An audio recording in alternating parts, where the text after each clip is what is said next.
The big successes they've had in natural language has nothing to do with anything in human cognition. It's just it basically was, we can reduce this all to matrix stuff that we can throw into GPUs. And some people at Google came up with a clever idea called transformers. And so you're talking about having 10 billion neurons.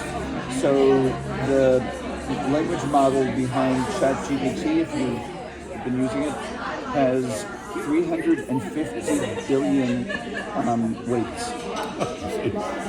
And so the way I explain it to the students is and they train it up on a crawl of the entire web, or all of Google Books.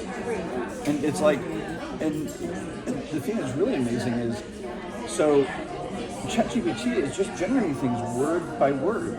It's saying, okay, this is the next most likely word to come out, or token, because punctuation also. And it's but it's looking at a window of 3,000 words.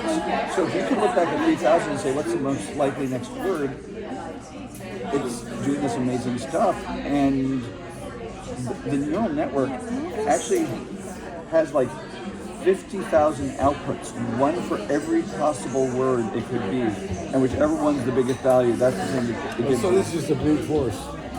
Sorry? Brute force in the extreme. And it's just one of these outputs corresponds to the word aardvark. And every once in a while, aardvark is the most likely word. And it's why would it say aardvark? Because if you download all of the World Wide Web and you have 300 billion weights and you're learning over this data over and over again, even just for the word aardvark, it's learned really well what words predict that aardvark's going to be the next word. And so it's generating well-formed English, but word by word by word, and it's just... So there's no real cognition. There's no real cognition. So where I was going, in connecting with the evolution stuff, is, so to me, one of the really interesting questions is, the way I kind of think of it as a computer geek is that evolution programmed our brains. And so we could either be trying to build similar evolutionary mechanisms to program our AI,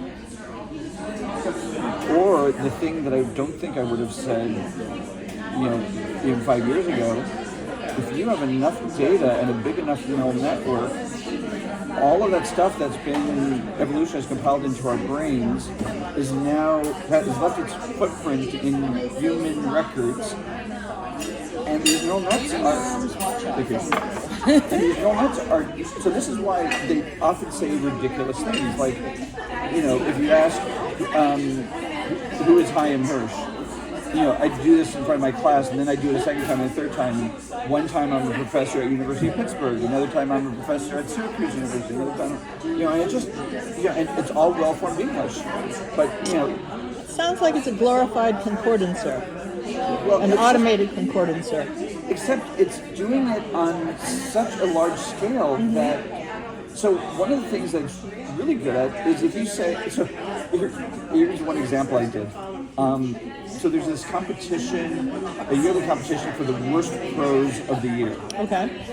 So I went to this website, and one of them was this really, really, really long joke that ends in a pun. Mm-hmm. So I went to ChatGPT and I said, can you rewrite this joke so that it's much shorter?